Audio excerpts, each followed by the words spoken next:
Neste Bitalk vamos falar com o Luís Ferreira, Founding Partner da Patent Tree. Vamos falar de patentes, o que são, para que servem, quem é que as faz, onde é que te podes aplicar a patentes, quanto é que elas custam e o que é que os tribunais têm a ver com isto. Fica com o melhor. Apesar de eles terem um orçamento muito maior que o nosso, tendo também muito maior que o nosso, é possível nós defendermos os nossos interesses. Essa empresa das 400 patentes tinha um orçamento gigantesco e mesmo assim vocês conseguiram cancelar uma delas, é isso? Ela é um exemplo clássico do jogo que se joga neste setor, que é: eles trazem as patentes deles para Portugal para bloquear a nossa empresa. Eles validam as patentes deles em Portugal para bloquear a nossa operação, a nossa fabricação, a nossa exportação. Que já existia. Eles começam a notar que nós existimos, começam a notar que nós temos qualidade, que nós temos qualidade que cumpre a nível internacional, que impressiona os clientes a nível internacional, que nós somos mais rápidos, somos mais flexíveis em encontrar soluções, o costume. Isso é interessante, já é uma questão de interesse nacional. Poderia ser, poderia. Não é?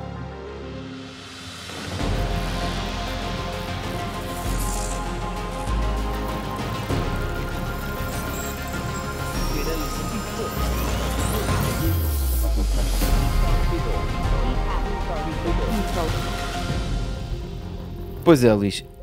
Olha, e como é que é sobre patentes? Isto é realmente uma coisa que ainda faz falta. Ainda se faz patentes ou isso é uma coisa do passado e para as grandes Então, eu até começaria de outra forma. O que é uma patente? Ou seja, o que é que ela representa? Uma ferramenta legal para proteger uma ideia, uma inovação, um conceito, uma invenção. Nós vemos-la como um equalizer, algo que nos ajuda a equilibrar a balança. Nós normalmente estamos do lado de um inovador, de uma startup, que muitas vezes vai enfrentar desafios complicados, vai trabalhar com empresas muito maiores, vai trabalhar em contextos, mercados enormes como o americano, por exemplo, e nós precisamos equilibrar um bocadinho esse jogo. Se eu for o primeiro a registar, mas for provado por uma A mais B que outro já tinha feito isso, Claro. eu perco o meu registro ou não? Certo, a minha patente é nula, ou seja, ela pode ser cancelada e provavelmente até deve ser. Então, se eu publicar num jornal um anúncio a dizer: eu inventei isto assim, assim, assim, assim, assim, não preciso de registrar a patente, porque já tenho aquela prova. Muitas vezes faz-se isso e acho que a malta costuma chamar de publicações defensivas, ou seja, quando nós publicamos algo só para queimar a hipótese de alguém registrar essa ideia, essa patente, essa solução. A partir do momento que um conhecimento é de domínio público ou uma invenção é de domínio público, ela não pode ser patenteada. Não deve. Não devia ser, não deve ser autorizada. Exatamente. Portanto, vamos imaginar um caso prático. Eu invento uma patente sobre uma nova frigideira que é possível de criar uma patente à volta dela. Claro. O que é que normalmente é o processo? Eu vou ao mercado de patentes, portanto existe um local onde eu posso ver as patentes que estão registadas, tentar ver se existe algum conflito com a minha ideia, se a minha patente é realmente inovadora, ou melhor, se a minha ideia é realmente inovadora e consegue dar uma patente. Certo? Se não houver nada à volta, estou a simplificar só para vermos o processo, eu posso então dar início ao registro de uma patente. Mas se eu publicar em domínio público, antes de dar início à patente, já não posso depois fazer uma patente. É isso? Há exceções para isso, mas normalmente é isso, ou seja... exceções nos Estados Unidos, não é? Sobretudo. E é uma exceção muito limitada, ou seja, depois podemos falar um pouco sobre isso. Nos casos práticos em que nós tivemos situações dessas, nós fugimos sempre, ou pelo menos o nosso cliente, a nossa empresa, fugiu sempre a essa situação, porque as exceções desse género pagam-se caro.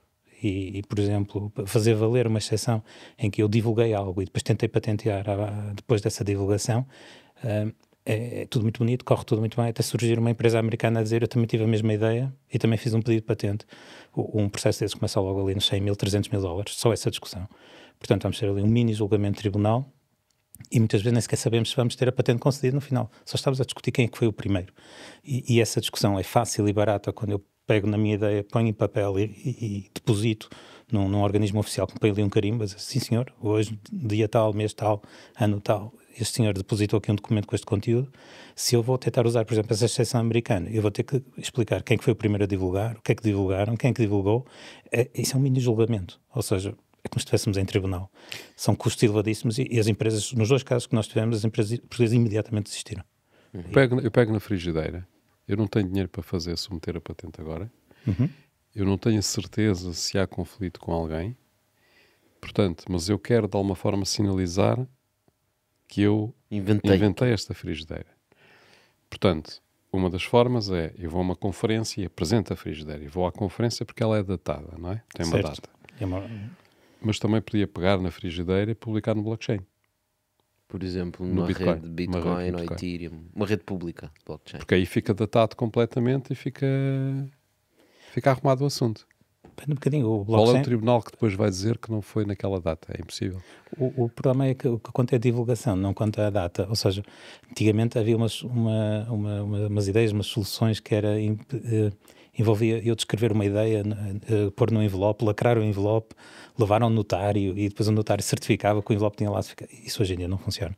Ou seja, Espera, mas o eu blockchain dei-te um exemplo do blockchain com o Bitcoin. Não, mas espera aí, antes o do blockchain tem esse problema, é que o blockchain dá-me um hash, dá-me um carimbo de uma data, mas não me garante a divulgação. Ou seja, tanta coisa que está na blockchain que só tem o hash, só tem a data em que entrou na blockchain, mas o conteúdo propriamente dito não está disponibilizado, não é obrigatório Então, que ele se seja eu fizer essa divulgado. carta e colocar como um póster à entrada do metro, isso já é divulgação? Já conta, mas o que vai contar é as provas que eu consigo demonstrar da divulgação. Por isso é que a divulgação num site com visibilidade ajuda, uma divulgação científica indexada muito melhor, obviamente. O que nós sabemos é que hoje em dia há discussões enormes do que era público e o que é que não era público. As normas de standardização, por exemplo, as normas em termos de telecomunicações, 5G, etc., as normas de normalização, por exemplo, em standards de vídeo. Há uma discussão enorme do que se passa nessas reuniões, da informação que é aí trocada, se é realmente pública ou privada. E se é pública, nós podemos usá-la. Se é privada, não podemos usá-la. Mas se é privada, não podemos usá-la, mas todo o setor a conhece. Toda a gente tem acesso a essas normas, a esses documentos. São discussões enormes e eu acho que o blockchain pode ajudar a provar a data, mas não ajuda a provar a divulgação. Portanto, as opções são mais ou menos essas.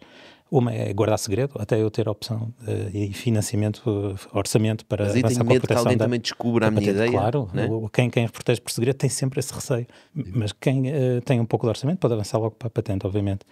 Ou então, surge essa hipótese, que é divulgar amplamente, mostrar com evidências fortes.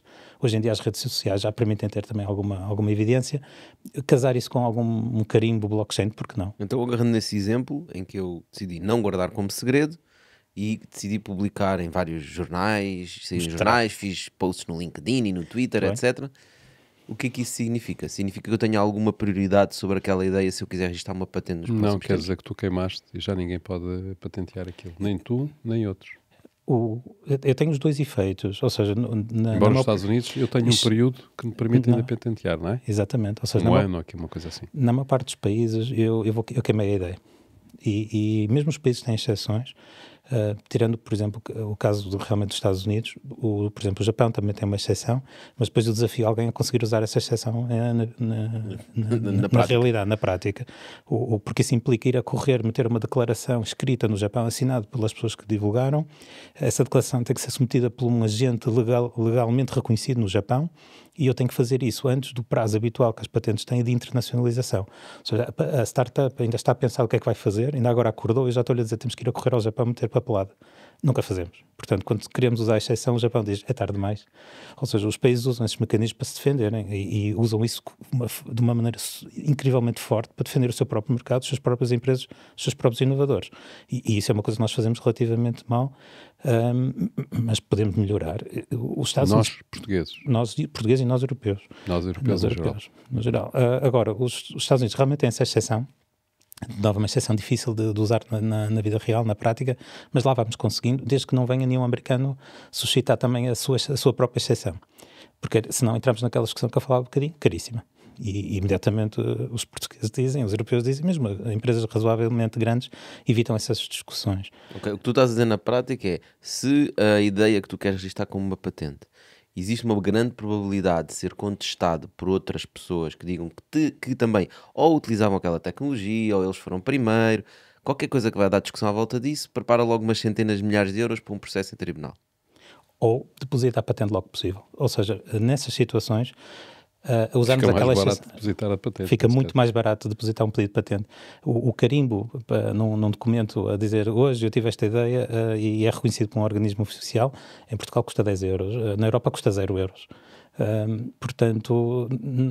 Em Portugal custa 10, na Europa 0. Espera. Hoje eu tive esta ideia, isso não é submissão de patente. Não, eu tenho que escrever, eu tenho que descrever minimamente 10 euros? com conteúdos. Eu estou a dizer, a taxa oficial que nos cobram, que os governos nos cobram, são muito baratas, ou seja, os governos querem estimular as patentes e têm valores artificialmente são baixos. Especialistas, não é? O custo é o especialista, ou seja... como tu, não é? Que depois certo, por isso é que é o nosso trabalho. E cobram a peso de ouro. Eu acho que nós fazemos um esforço também para crescer com as empresas. Sim, ou seja, o nosso objetivo é ter valores mais pequenos no princípio e aproveitar o sistema numa rampa de crescimento com a empresa. Porque o sistema é caro, mas não obrigatório que seja caro no primeiro dia. Ou seja, obviamente, se eu vou ter uma patente válida em 20, 30 países, vai custar dinheiro. Cada um desses países vai-me pedir as suas taxas, os seus pagamentos. Portanto, no caso de eu ter publicado num jornal a minha ideia da frigideira, eu neste momento já não posso registrar, por exemplo, em Portugal nem na Europa. Talvez tenha uma exceção limitada nos Estados Unidos, noutro país em que nós consigamos ainda ir a tempo daquela exceção. Tens que ir a correr no Japão. Tens que ir a correr no Japão. Então, a Coreia, há esquecendo que, ok, eu não quero isso, eu quero mesmo ter uma patente, porque esta frigideira que eu tenho é incrível, então o que eu vou fazer é, em vez de publicar essa minha ideia, né? E em vez de guardar como um segredo, que eram as duas alternativas que já vimos, eu vou escrever essa ideia, mas escrever há um dicionário para conseguir escrever uma patente, não é? Certo. Não é simplesmente agarrar no papel e dizer a minha frigideira tem uma pega bué da fixe em forma de não sei quantas. Não, existe uma lógica que é preciso escrever. Quão importante é isso estar bem escrito versus estar ok? Nós sabemos que o sistema é complicado e há coisas que nós não conseguimos simplificar no sistema. Estávamos a falar dos Estados Unidos, por exemplo, o Sistema Internacional de Patentes é um sistema absolutamente complexo, difícil de navegar e em grande medida porque nós, apesar de haver um grande esforço internacional de harmonização, há um país que vem sempre e nos diz não, eu quero isto à minha maneira. E nós temos que criar exceções às regras, exceções às exceções, e esse país é os Estados Unidos. Nós não podemos viver num sistema de patentes sem os Estados Unidos, é um mercado interessantíssimo, mas pagamos um preço, e o preço normalmente é a complexidade, em que nós temos que criar um sistema que consiga acomodar o mercado americano, o sistema americano. Podes dar um exemplo um bocadinho mais prático, só para a gente perceber, porque estou a sentir que está a ficar um bocado teórico. Patentês. Tá.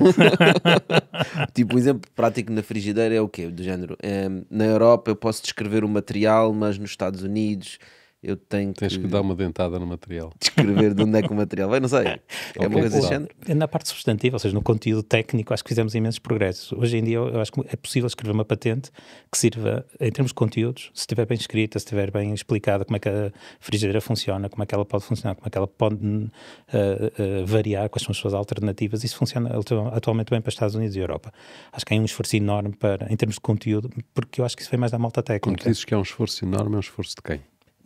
Neste caso de legisladores, mas também dos próprios examinadores de patentes, okay. E também dos especialistas como nós, em patentes que querem contribuir para patentes que sejam mais legíveis, patentes que as pessoas consigam perceber o que está lá dentro. Pois é, as patentes têm que ser escritas, mas os Bitalks não são escritos. Isto é tudo improvisado graças às pessoas espetaculares que vêm aqui partilhar as suas ideias. Se conheces alguém espetacular para partilhar ideias, partilha connosco. Na altura eu estava a trabalhar com uma patente de 30 e tal páginas sobre XML, um formato de ficheiros, um formato informático, e eles conseguiam em 30 páginas nunca dizer a palavra XML. Portanto, ainda há coisas que o sistema tem que realmente são introduzidas com objetivos, obviamente, empresariais, para dificultar, para criar obstáculos à concorrência. Mas temos que trabalhar para ultrapassar isso e acho que tem-se visto patentes mais acessíveis, mais fáceis de ler, mas ainda há muito trabalho por fazer. Mas acho que a malta mais técnica, mais engenheiral, tem feito um esforço aí para não escrever patentes propositadamente difíceis de ler, ou seja, tentamos que o patentês seja acessível. Porquê? Qual é a vantagem dele ser acessível? Eu acho que é um serviço para a sociedade, mas também acho que no final aqueles profissionais... Serviço para a sociedade tenho dúvidas. Sei que tu à noite não costumas ler umas patentes, eu tenho lá umas na mesa de cabeceira.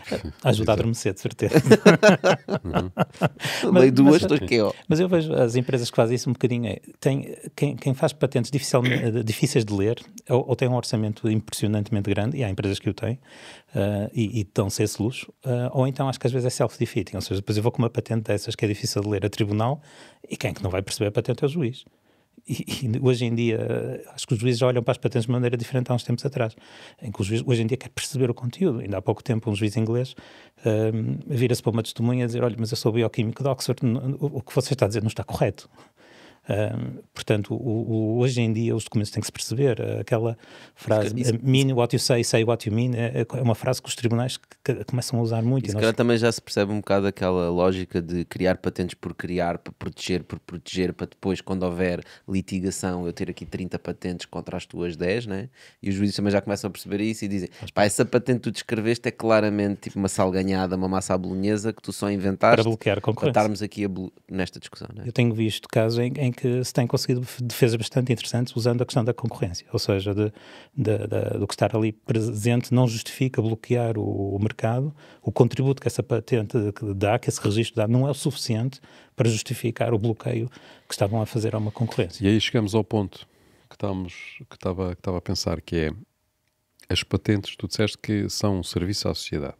Podem ser, devem ser. Podem ser, ou deviam ser.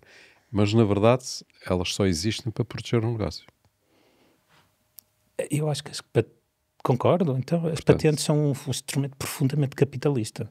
Ou seja, o nosso objetivo é proteger negócio. E se protegermos negócio, acho que elas prestam um serviço. Porque estão a proteger um negócio na medida em que nós somos inovadores para merecer essa proteção. Se esse negócio não está lá... Mas não protege a sociedade. Ou seja, não é um serviço à sociedade, é um serviço a mim próprio que estou a submeter a patente. Sim, é o que o Luís está a dizer, é um instrumento capitalista, portanto para o capitalista. É um incentivo que nós damos à inovação. É um incentivo de dizer, olha, tu vais descobrir isto, mas vais ter um período em que vais desnatar o mercado. Certo, e depois quando acabar esse período... cobrar o que tu quiseres para quem quiser usar isto. E decidir quem é que pode usar. Exatamente. Depois disso, meu amigo. Depois vem, por exemplo, já encheste a barriga, venha outro. Vem os genéricos, por exemplo, em farma, não é?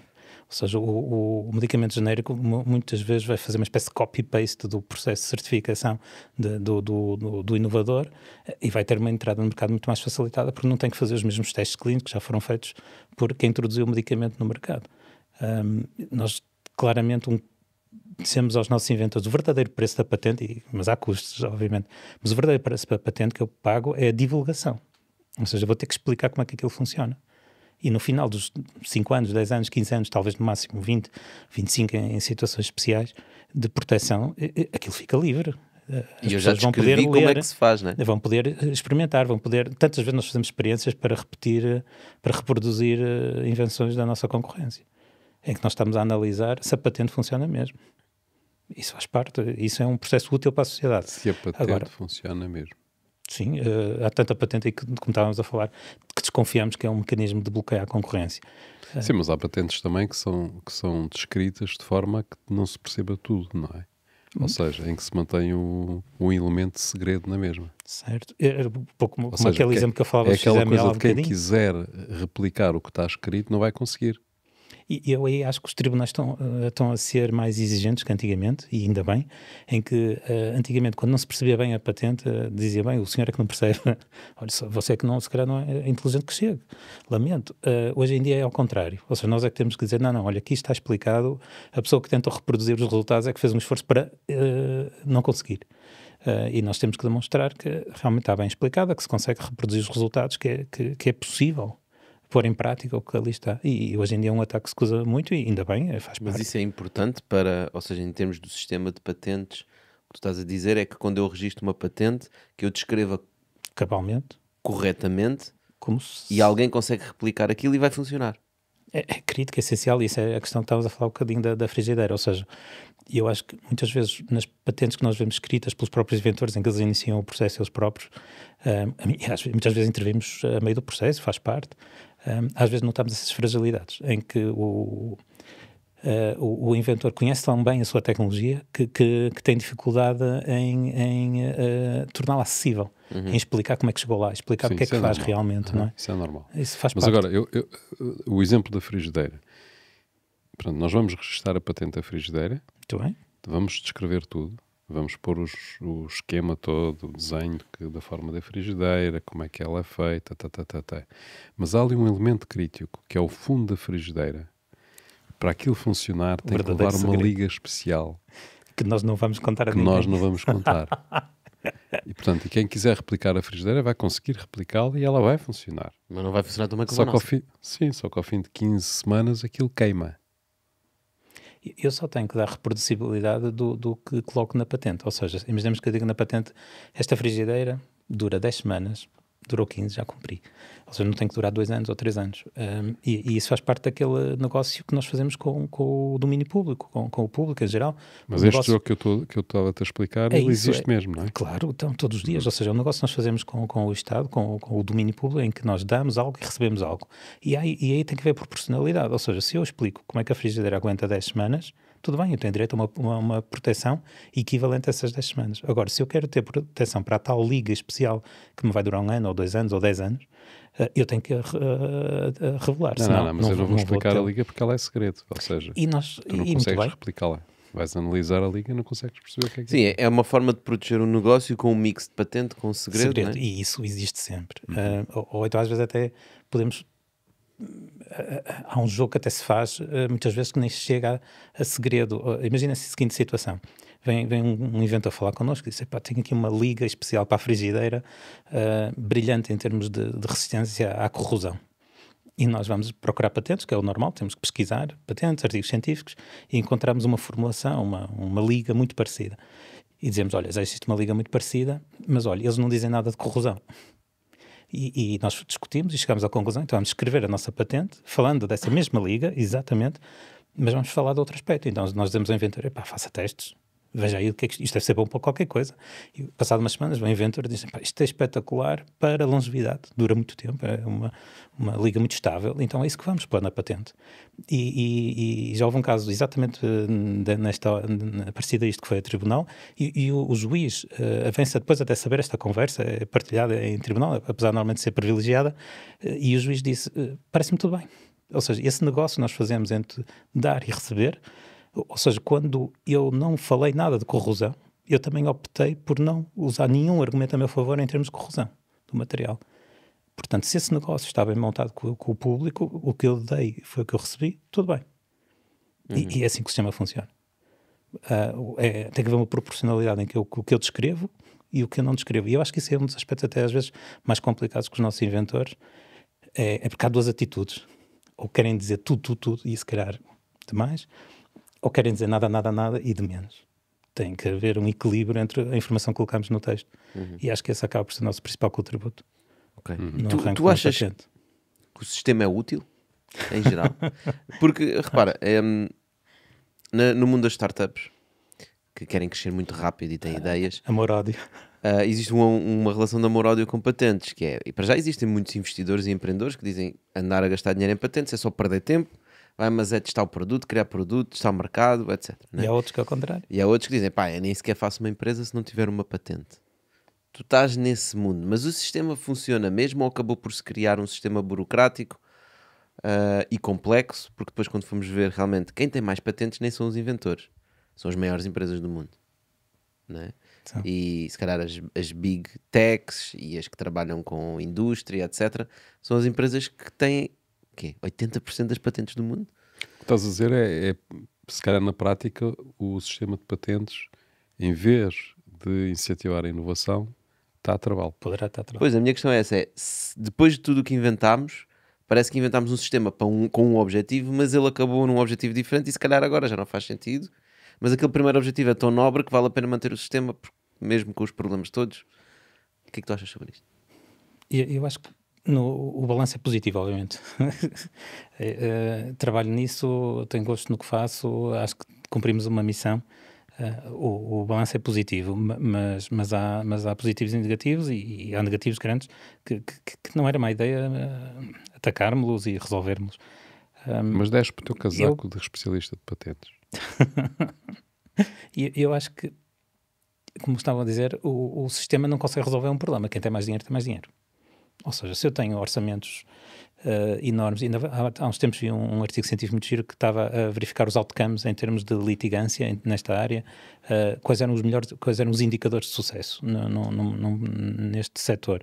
E tinha a ver claramente com orçamentos, ou seja, quem tinha mais orçamento ganhava, mas não era o orçamento não era o tamanho da empresa, não era o dinheiro que a empresa tem, era o dinheiro que estava disposta a pôr de forma consistente no processo ao longo do tempo.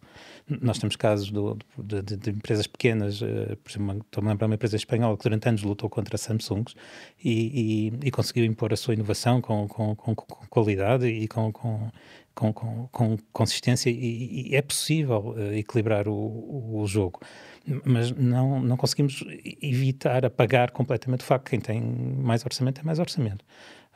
Acho que o sistema ajuda a equilibrar, ou seja, os resultados são proporcionalmente melhores do que fôssemos olhar simplesmente para os orçamentos. Ou seja, o sistema, apesar de tudo, valoriza a inovação, apesar dos orçamentos, apesar dos dinheiros, valoriza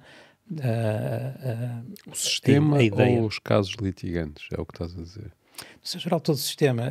Porque o sistema à partida não beneficia, não é por aí. O simples facto de existir... Porque se o sistema diz que as grandes empresas é quem tem a maior parte das patentes, ou a grande massa das patentes, certo. Elas têm para travar os outros.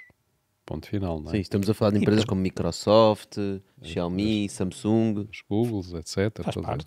Não é? Podemos ir mais. Essas empresas inovam, contribuem. Temos muitos exemplos em que travam a inovação. Certo, e eu aí preocupo ainda mais os ditos trolls, ou seja, as entidades não praticantes, as entidades que não fazem nada, que não vendem nada, mas têm apenas uma pool de patentes para licenciar. Essas são, acho que é o melhor exemplo do sistema não ser perfeito. Certo. Preocupa muito mais do que uma empresa... Mas eu não estou... Desculpa, essas empresas estás a dizer o quê? Empresas especializadas com equipas que estão a escrever patentes para depois terem litigâncias com outras empresas que estão a fazer patentes. O modelo de negócio é a litigância das patentes. Os ditos patent trolls vivem disso, é isso que os mantém vivos. Nós, por um lado, temos tido alguma sorte de Portugal ainda estar um pouco longe aí dos circuitos dos trolls. Enfrentámos 2 até agora e as coisas correram relativamente bem, mas é possível que no futuro tenhamos que pagar mais pelo simples facto de existirmos, e isso é um exemplo que o sistema não é perfeito. Isso é um exemplo de eu inventei a frigideira, ideia espetacular, entretanto esse patent troll está a dizer, ei, o Tosh, ele inventa sempre cenas fixe, eles têm dinheiro, vamos inventar aqui qualquer coisa, portanto inventam eles uma frigideira qualquer com um bocadinho diferente. Baseado na tua. Baseado na minha até patente. Até que a tua não estava muito bem escrita e eles escreveram melhor. E a patente deles passou a valer mais que a tua. Normalmente os trolls que nós vemos nem têm tanto cuidado. Ou seja, os trolls que temos visto, aparecendo uma empresa aqui há uns tempos com um senhor que vem com uma mala.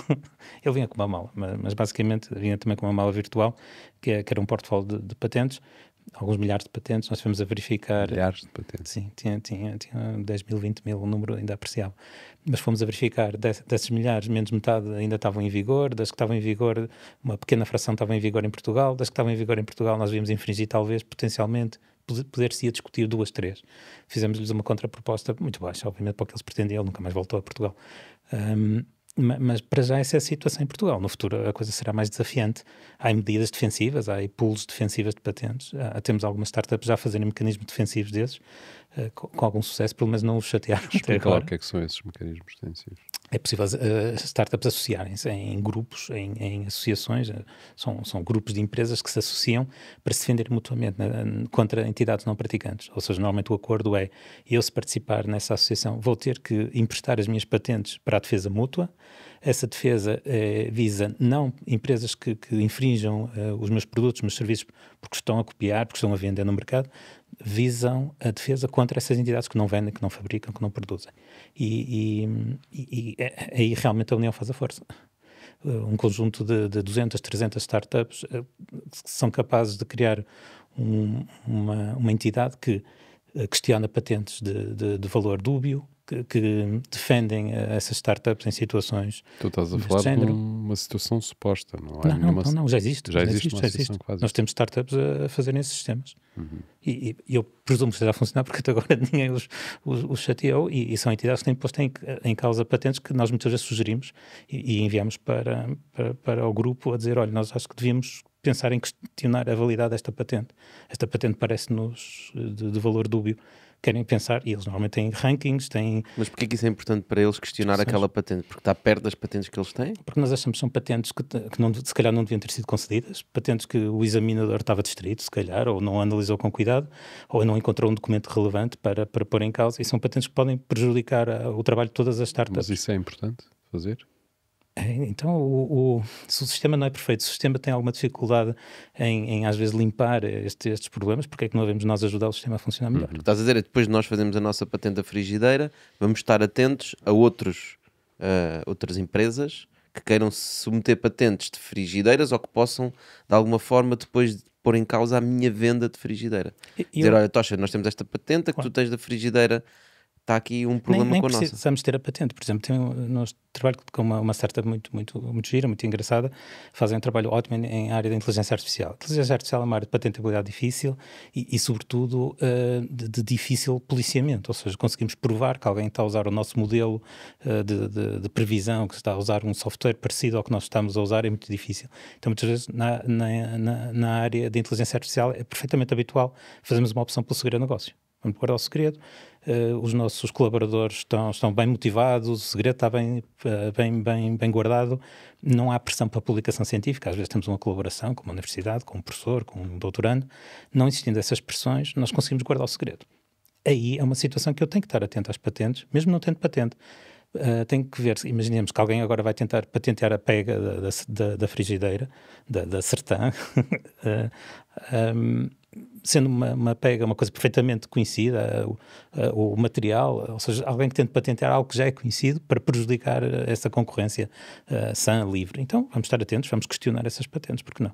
E no dia-a-dia faz-se isso muito. Nós temos situações em que somos obrigados a questionar patentes a nível europeu, a nível nacional nem por isso, ou seja, o mercado português é relativamente pequeno. E é uma luta importantíssima para fazermos. Tantas vezes que estou a meio de um processo a questionar uma patente e estou no intervalo a telefonar ao nosso cliente a perguntar, olha, já conseguimos apertar o âmbito da patente deles para isto, já serve? Ou temos que continuar?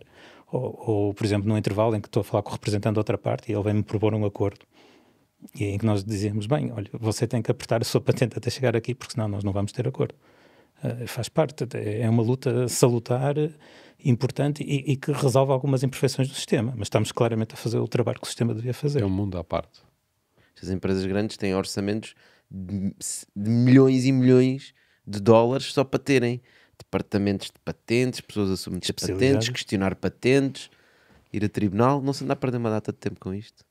Eu acho que não, no global, mas eu reconheço que há... No global parece que sim. No global é... o balanço acho que é um desperdício de dinheiro e de esforço, quando essa gente podia estar a fazer uma coisa... Por exemplo, aquela luta que tiveste entre a Samsung e a Apple, se não me engano, que tinha a ver com cantos redondos. Certo, mas houve uma luta desse ano. Mas quanto dinheiro é que se gastou nesse processo todo? Mas isso é um problema de mega empresas que têm os seus mega objetivos e também têm o direito às suas discussões, porque não? Desde que nos deixem as nossas startups, as nossas empresas trabalhar. Não, eles não chegaram cá, porque assim vinham todas as startups em Portugal tivessem cantos redondos. Eu não sei exatamente qual era o tempo. A questão não era bem... Sei que era uma coisa na realidade, mas não era bem havia assim. uns machados de pedra que já tinham cantos redondos. Exato. e não estava depois a questão patenteado. acontece é que o design que eles tinham registrado não era só os cantos redondos, era um tablet com umas linhas relativamente limpas, e isso era uma novidade na área. Uma novidade, é um... Percebes? É aí que depois começam a entrar as patentes que o design não tinha sido visto, ou seja, aquele design de um tablet limpinho com umas linhas muito simples. O próprio juiz em Inglaterra acaba por reconhecer isso, a dizer, olha, eu nunca tinha visto um design destes, mas depois há um problema, o design que eles acabam por registrar não é o tablet que estavam a vender, ou seja, o iPad não correspondia ao registro que tinham feito. Portanto, depois o processo acaba por dar em nada quase. O registro mantém-se válido, mas não era um iPad o que eles tinham no registro. Portanto, depois no fim vai-se depois retirando aquele ruído todo. E por exemplo, há uma análise que nós fazemos muitas vezes e fiz há pouco tempo para um inventor nosso que vem dizer, olha, eu digo, olha, essa patente é complicada. Isso é uma patentabilidade muito difícil do que estamos aqui a discutir. E ele diz-me, mas a Apple tem uma patente muito parecida. E nós fomos analisar e eles num processo de obtenção de patente basicamente andaram a gastar 7 vezes o que nós gastaríamos num processo normal. Basicamente fizeram 7 tentativas e das 7 tentativas conseguiram sacar 2 patentes. E eu propus ao meu inventor, olha, se aceitar esse rácio de sucesso, vamos venha daí, vamos já. E claro que o meu inventor diz, não, eu sou uma empresa pequena, não entro num raço de sucesso de 2/7. Eu exijo um raço de sucesso, uma probabilidade de sucesso de 70%, 80%. Então temos que jogar num jogo diferente. Mas ainda há pouco tempo estávamos a questionar uma patente na área de ferramentas de corte. Nós conseguimos com sucesso cancelar a patente no Instituto Europeu de Patentes. O administrador da empresa ficou muito impressionado pelo processo, porque lá fora realmente decide-se no dia. Basicamente começámos de manhã, ao final do dia estava a decisão tomada, ou seja, nós saímos lá no final do dia, o administrador diz, vamos abrir a garrafa de champanhe. E eu digo, não abra, porque nós matamos uma patente, mas eles têm mais 399, que eles têm um portfólio de 400. Portanto, fomos jantar, bebemos um copo, celebramos claramente, mas não abrimos o champanhe. Ou seja, eu acho que estamos nessa situação, nós não podemos abrir o champanhe, temos que estar atentos, temos que trabalhar. Mas qual é a questão nessa situação? O negócio estava a infringir uma patente de uma outra empresa? Certo, ou seja, eu vou à mensagem final e depois dou o detalhe. A mensagem final é que apesar de eles terem um orçamento muito maior que o nosso, tendo também muito maior que o nosso, é possível nós defendermos os nossos interesses. Essa empresa das 400 patentes tinha um orçamento gigantesco e mesmo assim vocês conseguiram cancelar uma delas, é isso? Ela é um exemplo clássico do jogo que se joga neste setor, que é, essa empresa traz as patentes deles para Portugal. Não que o mercado português valha o que quer que seja, não lhes interessa de todo, eles não vendem em Portugal nada que justifique porem as patentes deles em Portugal, eles trazem as patentes deles para Portugal para bloquear a nossa empresa. Ou seja, eles validam as patentes deles em Portugal para bloquear a nossa operação, a nossa fabricação, a nossa exportação. Que já existia. Sim, eles começam a notar que nós existimos, começam a notar que nós temos qualidade, que tem... que cumpre a nível internacional, que impressiona os clientes a nível internacional, que nós somos mais rápidos, somos mais flexíveis em encontrar soluções, o costume. Isso é interessante, já é uma questão de interesse nacional. Poderia ser. Não é? Porque o Estado, à partida, nós queremos aumentar o nosso produto interno bruto, nós queremos crescer, não é? Certo. Queremos ter melhores salários, queremos viver melhor e para isso as nossas empresas têm que ser competitivas. E se vêm lá de fora empresas com os seus sacos de patentes para tentar bloquear a nossa inovação... Aí até que ponto é que nós temos independência para tomar essas decisões estando na Europa? Ou seja, essa empresa pode registar a nível europeu, certo, e nós, fábrica em Portugal, estamos lixados, não? Temos de trabalhar bem, como estava a dizer há bocado, temos que proteger as nossas ideias, nossas inovações, temos que questionar as patentes deles que estejam-nos a criar problemas e levantar questões. Nesse caso, eles tinham suscitado essa patente contra nós na Alemanha. E o mercado alemão para nós é super importante, normalmente é um mercado de exportação muito interessante, mas nós temos que jogar esse jogo. Ainda agora se coloca a questão, por exemplo, relativamente à patente unitária. A patente unitária é uma simplificação da patente europeia. O que é a patente europeia? É uma patente que se aplica em toda a Europa? É uma patente que se aplica a todos os países da Europa. Mas depois não tem que ser especialmente a cada país? Há uma parte que ainda implica e então, a patente unitária vem resolver isso. Porque é assim, ou seja, nos Estados Unidos, quando se submete-se a patente, ela é válida em todo o território dos Estados Unidos, certo? Sim. E dizem que tem primazia, o registro nos Estados Unidos, sobre outras geografias. É verdade? Eles tentam. Eles querem, Eles tentam. O que conta neste sistema é o primeiro a depositar, ou seja, apesar de haver aquelas exceções que falámos há bocadinho, o que vai realmente contar é a primeira pessoa que depositou um documento, o first to file. Então, na Europa, há a patente europeia, mas, segundo eu percebi, ela não vale nada se não depois não pagares em cada um dos países e submeteres. A patente europeia já existe e já cobre a Europa toda. Aliás, tem um sistema que teve tanto sucesso que ultrapassa a União Europeia. A patente europeia inclui a Turquia, inclui a Suíça, que para nós é importantíssimo, inclui Mas é uma proteção real? É uma proteção real. Posso registrar lá a frigideira? Podemos. Então, vamos obter proteção frigideira. Se aparecer alguém a querer violar a patente na Alemanha, nós vamos dizer a frigideira então, é nossa. Mas não tens que ter submetido na Alemanha? Não, submetemos no sistema europeu a nível central, ou seja, basta-nos pedir no Instituto Europeu de Patentes uma patente a nível europeu e vamos obtê-la para a Europa toda. Só há um pormenor, e isso, acho que a questão ia para aí, é no final do processo, quando a patente já está carimbada, há países que dizem, eu só te vou reconhecer a patente se me deres uma tradução. E isso era o sistema que existia antes da patente unitária, em que, por exemplo, Portugal diz, eu só reconheço a patente europeia concedida, carimbada em Munique, só vou reconhecer cá em Portugal se me traduzis essa patente para português. Ok.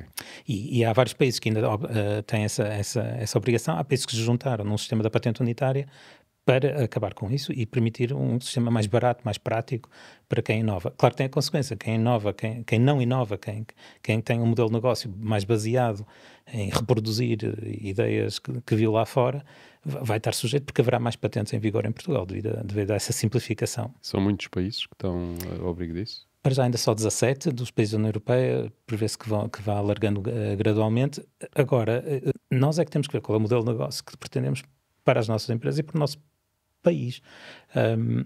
Espanha, por exemplo, não está no sistema.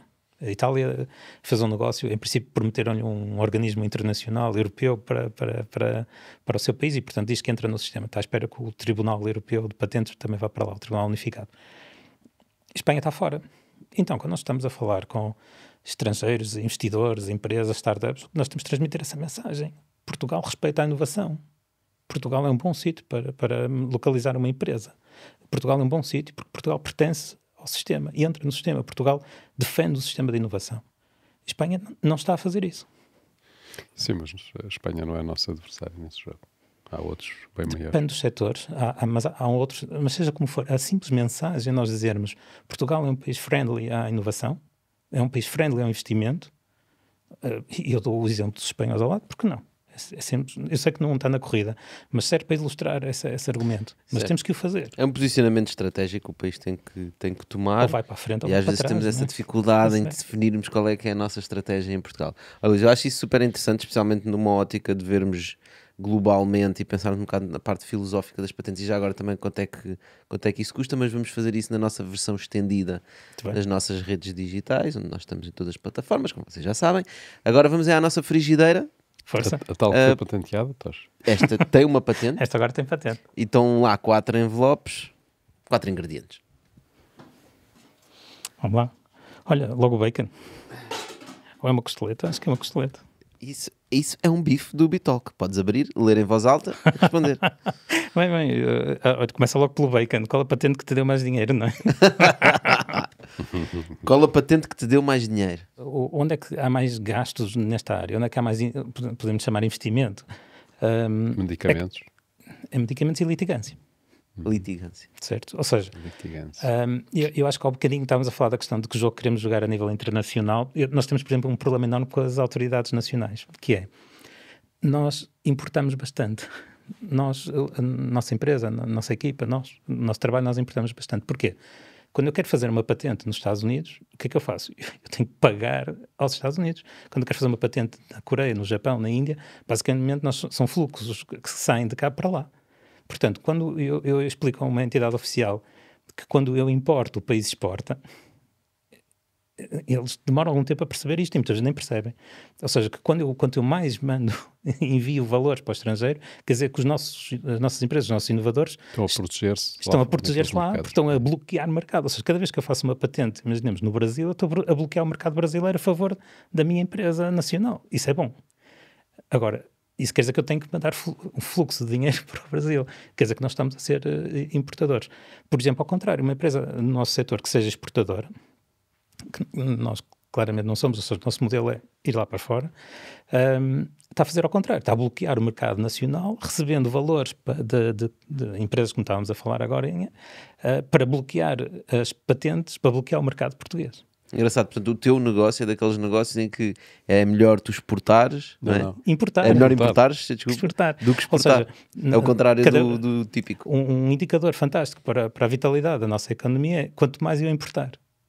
Ou seja, quanto mais nós estivermos a enviar fundos para o estrangeiro, quer dizer que eu estou a proteger as nossas inovações lá fora. E isso é difícil de explicar às nossas autoridades. Já tivemos discussões com os amigos do ICEP e tal, em que é difícil explicar isto aos técnicos, em que eles demoram algum tempo a perceber, mas realmente vocês estão ao contrário, mas é assim mesmo que funciona. Mas podes dizer que estás a exportar inovação. Exatamente, essa é a ideia. Nós somos os guarda-costas da inovação. Por exemplo, nós estamos a atacar uma patente que por acaso está em alemão, na área de realidade virtual, sem necessidade nenhuma, todos os documentos, Microsoft, tudo. Toda a Prior Art está em inglês, ou seja, é uma empresa alemã que está a usar a língua alemã como um fator diferenciador competitivo para lhe correr melhor a vida, em que nós já matámos a primeira patente, eles fizeram uma divisionária, ou seja, fizeram um clone da patente, já matámos essa segunda, eles já fizeram a terceira e a quarta. Obviamente isso é um trabalho rentável. Espera aí, mas é possível clonar uma patente? é possível ou repetir, fazer pedidos repetidos. Por exemplo, temos empresas na área química que fazem o mesmo pedido 4 vezes todos os dias. Ou seja, quando fazem um pedido de patente, entram logo com 4 versões ao mesmo tempo. Realmente, quem tem mais orçamento brinca mais. Isso é o quê? Para ter a certeza que pelo menos uma delas passa. Ou então, por exemplo, um jogo que se faz, que na Europa não costuma funcionar, porque o nosso sistema está atento a essas coisas, mas o americano não está. É que essas 4 patentes, indo para os Estados Unidos, provavelmente vão calhar em 4 examinadores diferentes. E eu, portanto, vou escolher qual dos 4 é que me dá a opinião mais positiva. E é essa patente que eu vou andar para a frente e deixo cair discretamente as outras. Na Europa, provavelmente, se o sistema estiver a funcionar bem, normalmente funciona bem, vão parar as 4 ao mesmo examinador, que diz logo, olha amigos, muito bem, tenho aqui 4 patentes todas iguaizinhas, é copy-paste, vou ter pouquíssimo trabalho hoje. Também existe essa outra possibilidade, ou seja, uma patente que esteja pendente, tem que estar pending, e eu posso fazer uma divisional, uma espécie de um clone, e depois posso perseguir esse clone separadamente. Ou seja, quando eles notaram que iam ter problemas com a patente, fizeram essas clones e corro o risco de continuarem a fazer. Muito bem, Luís. Olha, muito obrigado por essas partilhas do mundo do patentês. Nós ficámos a conhecer melhor. Muito obrigado. Ainda vamos continuar agora. Podem-nos continuar a ver no bitop.pt. Aqui despedimos. Luís, mais obrigado. Obrigado, foi um prazer. Obrigado a vocês, pessoal. Obrigado a todos. Muito obrigado pelas perguntas. Até à próxima. Dan. Então, Luís, essa questão, essas patentes que existiam, que as pessoas ficavam ricas com elas, isso ainda existe? Ou seja, aquelas conhecidas das pessoas que inventaram coisas super simples, né? Depois patentearam e depois venderam aquela patente por muitos milhões. O gajo do para-brisas, até um filme sobre isso, que andou montes de anos a lutar com as grandes empresas, né? Até conseguir ser reconhecido. Mas ainda existem essas life-changing patentes em que eu tenho uma ideia louca, registro e depois uma empresa compra aquilo por milhões? Ou isso é só nos filmes? Acho que são casos muito raros. E é só nos filmes. É tipo unicórnios, né? São patentes unicórnio. Acho que a patente do inventor de garagem, não é?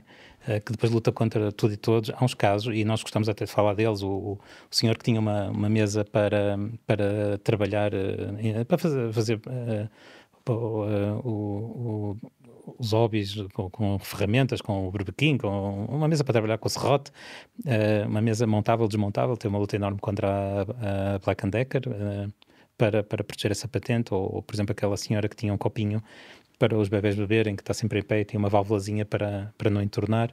São casos, com uma luta enorme contra a Walmart nos Estados Unidos. São casos interessantíssimos, eles acabam os dois por vencer no final. A patente foi crucial para equilibrar o jogo.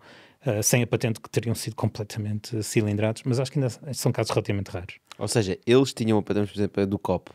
Ela tinha a patente do copo, o Walmart copiou e começou a vender, e ela agarrou na patente dela e disse, atenção, isto é meu. E porquê que foi tão difícil, se ela tem a patente? Porque não deixa de ter do outro lado uma Walmart, ou seja, com orçamentos incríveis, com valores que pode suportar durante muito tempo, mesmo que esteja a perder instância após instância, pode aguentar uma luta durante muito tempo. Mas aí fica uma perplexidade. Se eles têm tanto dinheiro para fazer isso, porque é que não chegavam ao pé da senhora e diziam, olha, está aqui 50 milhões. Não é? Perfeitamente. Se quer ficar mais barato do que andar a litigar. Sempre. Nós gostamos muito de dizer que eu acho que anda acima dos 95% dos nossos casos de litigância são resolvidos por acordo. Resolvemos a situação, toda a gente sai feliz, o acordo normalmente é sinal que ambas as partes saíram satisfeitas da situação, resolve-se amigavelmente de forma secreta. Ninguém sabe o que aconteceu, que é uma grande vantagem na maior parte das situações. O problema é que às vezes há ecos e há políticas mais raramente comerciais que obrigam a recurso até a última instância. Nas grandes empresas notamos isso um bocadinho, em que existe aquela mentalidade, eu não consigo explicar ao meu chefe que devemos chegar a um acordo. Ou seja, eu vou dizer ao meu chefe, sim, pronto, temos que ir até a última instância para ver se isto vai ou não vai. E não é salutar. Normalmente a saída por acordo é muito melhor. É rápida, poupa-se valores imensos, ou seja, normalmente no acordo quem fica a perder são os profissionais da área, e se calhar ainda bem, não há razão nenhuma. Será por isso que não há tantos acordos? Faturar. Que há gente a ganhar com isso? Eu tenho visto isso, eu tenho visto isso, ou seja, temos visto colegas, sobretudo de outros países, não nomeando países específicos, mas se calhar os nossos vizinhos aqui do lado, é que nós notamos que muitas vezes o profissional das patentes, ou tanto o patent attorney como o patent lawyer, notam que a litigância lhes vai dar uma faturação 10, 100 vezes maior do que o acordo, não é? Claro. E existe um bocado dessa cultura nos Estados Unidos. Eu, por acaso, lembro-me, nós há uns anos, não sei se te recordas, tivemos um problema com uma empresa, tinha o mesmo nome de uma empresa nos Estados Unidos, mas nós vendíamos coisas completamente diferentes. Do género, eles vendiam silicone para cirurgias estéticas, nós vendíamos o equipamento eletrónico. Portanto, nenhuma probabilidade Só que havia o mesmo nome. E, entretanto, nós falámos... Eles tentaram bloquear-nos o domínio, etc. E nós vendemos coisas diferentes, não há aqui problema. E depois chegou uma altura em que ele disse, olha, vou-vos pôr em tribunal. E nós, tipo, isso não faz sentido nenhum, sabes? Que não tens argumentos. Ele, eu sei, mas tem que pôr. Faz parte do meu processo na empresa. E nós acabamos por ir em tribunal e ganhar um processo que ele já sabia a partir daqui a perder. Certo. E gastou dinheiro nisso. Nós também temos uma situação... De uma startup portuguesa que tem um nome igualzinho a outra startup estrangeira, que registrou a marca depois de nós, e portanto temos tido sucesso em ganhar nas diferentes instâncias. Estávamos primeiro para todos os efeitos, mas eles no outro dia receberam uma injeção de 50 milhões e enquanto não gastarem essa injeção de 50 milhões não acho que estejam disponíveis para enfrentar a realidade dos factos, que vão perder. Eu espero que consigamos, obviamente, fazer valer os nossos interesses e a nossa posição, mas acho que eles não estão numa posição de dizerem aos investidores que têm ali uma situação difícil para resolver. E portanto, como não querem admitir... Vão ter que sempre dizer aos investidores, não é hipótese. Certo, mas eu consigo, obviamente, um processo de disclosure decente, bem estruturado, tudo que seja litigância tem que ser revelado aos investidores. Mas há muitas maneiras de contar a história. Há muitas maneiras de a explicar. E eu acho que ainda não tiveram a capacidade de explicar isso de forma franca. Por exemplo, a nossa startup no outro dia percebeu isso e começou a falar com os investidores deles e acho que a coisa tremeu um bocadinho aí, em que os investidores deles perceberam-se realmente que eles estavam a insistir num processo que iriam provavelmente perder, mas apenas porque não queriam enfrentar a realidade que estavam a copiar a nossa marca, letra por letra, e aí não há diferença de setor, é o mesmo setor. Mas acho que os investidores deles não estavam conscientes da situação. Eu acho isso da marca para mim não faz sentido nenhum. Nós todo. também já tivemos uma situação dessas em que tínhamos uma empresa que estava mesmo a começar e tinha um nome e nós sabemos que a concorrência, sabemos porque depois no registro ficam lá quem é que fez os registros. Claro, não é? está tudo. Portanto, sabemos que a concorrência foi comprar o nome e o domínio, registou a marca, uma data de cenas, gastou uma data de dinheiro. Nós resolvemos muito facilmente, mudámos de nome. Claro. Ainda por cima era completamente no início. Do género, ainda nem sequer tínhamos nada, a empresa estava a começar, não é? À altura certa. Eu até acho que o nome ficou muito melhor. Depois ficou. Eles fartaram-se gastar dinheiro naquilo. Sem necessidade nenhuma. Mas nós temos empresas que depois vêm ter connosco, com uma marca que é igualzinha a uma já anterior, já registrada, ou seja, a situação não está feliz, mas já investiram milhares de euros, já nos aconteceu, em embalagens, milhares de euros, 40 mil euros, 50 mil euros de embalagens para deitar fora. Porque tinha uma marca qualquer que já não pode ser usada. Já estava produzida e já estava tudo em curso. Há outras situações que são mais parecidas desse género, em que realmente há uma diferença de setores e nós até conseguimos defender. Há outras áreas, por exemplo... Mas eles têm consciência que vão gastar muito mais do que isso em litigância e vão perder na mesma, vão ter que mudar. Nesse caso optamos das embalagens, foi mesmo deitar as embalagens fora e recomeçar. Ia ser muito mais caro, 40 mil euros. Reciclado, não é? Pelo menos. Sim, era papel reciclável e de qualidade, portanto a reciclado. Ainda ganharam dinheiro a reciclar. 2 cêntimos ao quilo, não. Mas vemos situações, marcas, por exemplo, ainda no outro dia veio uma entidade, um banco, contra uma empresa nossa na área da cortiça. Não faz sentido nenhum, não havia probabilidade nenhuma de confusão. Ninguém vai comprar um produto de cortiça a pensar que pertence ao banco e vice-versa. Há alguma arrogância às vezes no setor e eu não percebo muito bem se é uma questão do profissional da área ou da própria empresa. Ou seja, se é, por exemplo, mesmo o próprio founder ou o CEO que inicia esse processo, ou são os advogados que dizem, olha, a gente devia meter aqui uns processos. Nós vemos alguma litigância desnecessária nos Estados Unidos porque há muita gente disponível para trabalhar a contingência lá. Não? Ou seja, há muito advogado que é capaz de trabalhar com uma percentagem do valor da decisão. E isso potencia alguma litigiosidade. Mas, por outro lado, ajuda-nos a defender situações que de outra maneira não conseguiríamos. Ou seja, se eu tenho que defender os nossos interesses nos Estados Unidos, o nosso orçamento é muito limitado, por que não recorrer a um advogado que esteja disponível a trabalhar numa base de contingência? É uma maneira de defender os nossos interesses. E o engraçado é, se esse advogado for competente, ele só nos vai aceitar se achar que há probabilidade de ganhar. Mas isso faz-se em Portugal? Não, nos Estados Unidos faz. Em Portugal não se faz porquê? porque não é fácil recuperar os custos. Ou seja, em Portugal, mesmo quando eu ganho, eu não saio a ganhar financeiramente, muitas vezes. Ou seja, os custos legais não são recuperáveis, são recuperáveis, mas de forma quase simbólica, e as indenizações normalmente não são punitivas, não há esse aspecto que existe nos Estados Unidos. Portanto, o valor que eu ganho, normalmente consigo repor a situação, mas muitas vezes até fico ligeiramente pior do que antes. No entanto, o novo Tribunal Unificado, que vem junto com esse pacote da patente unitária, acho que vai permitir recuperar valores maiores. E eu acho que, tirando o caso dos nossos amigos advogados ingleses, que têm valores exorbitantes, os nossos profissionais portugueses, franceses, vão conseguir recuperar valores bastante razoáveis nesse novo tribunal. Mas como é que não recuperar valores pode sequer fazer sentido, não é? Quer dizer, se o Google vem ter com a minha empresa e coloca-nos em tribunal por uma treta qualquer, e nós acabamos por ganhar, mas nesse processo temos que gastar €500 mil ou 150 ou 250 mil euros, isso pode matar a minha empresa. Isso pode ser a razão pelo que eles vêm só. Eles sabem que vão perder, mas muitos gajos em tribunal eles não aguentam com os custos. Eles vão ganhar, mas é indiferente. Ou seja, o sistema, nesse caso, é completamente injusto. Não é? Pode acontecer isso, mas eu não tenho visto isso. Ou seja, vi isso em 2 ou 3 casos em que realmente as pessoas ou foram negligentes e não se defenderam de forma adequada, ou seja, começam a receber notificações, começam a receber papelada legal e põem debaixo do tapete, escondem isso e colocam-se numa situação difícil depois, que depois já tivemos esse caso, ainda há 2 semanas estava a falar com uma empresa em que realmente, basicamente, já estava tudo perdido quando falaram tarde connosco, demais, né? tarde demais. Mas quando nós defendemos, acho que os nossos advogados nacionais, os nossos advogados portugueses conseguem ser muito imaginativos. Ou seja, há bocado estava a dizer que é possível de 1 a 2 anos para ter uma decisão, mas se tivermos um advogado bastante imaginativo, queira ali criar problemas, ele consegue.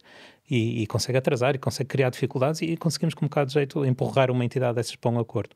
É possível soluções bastante imaginativas aí. Estás a dizer empurrar uma Google para um acordo. Tu conheces Google não tem experiência. Tu não conheces aquela cena sobre o Google Maps, não é? Há uma Sim, empresa muito conhecida, para quem tiver curiosidade, há uma série, se não me engano, até na Netflix ou na HBO, uma coisa qualquer desse género, em que essencialmente são os empreendedores alemães que inventam o Google Earth, se não me engano, exatamente. Que é o Google Earth, que eles têm até uma bola gigante que tu podes mexer aquilo e ir para qualquer sítio no planeta. O sistema de visualização. E que supostamente eles inventaram aquilo muito antes do Google Maps, com uma tecnologia que na altura era de ponta, era preciso um supercomputador para conseguir processar aquilo, como é que se junta as várias imagens, etc. O Google acabou por roubar aquela ideia e construir o Google Earth. Também criou.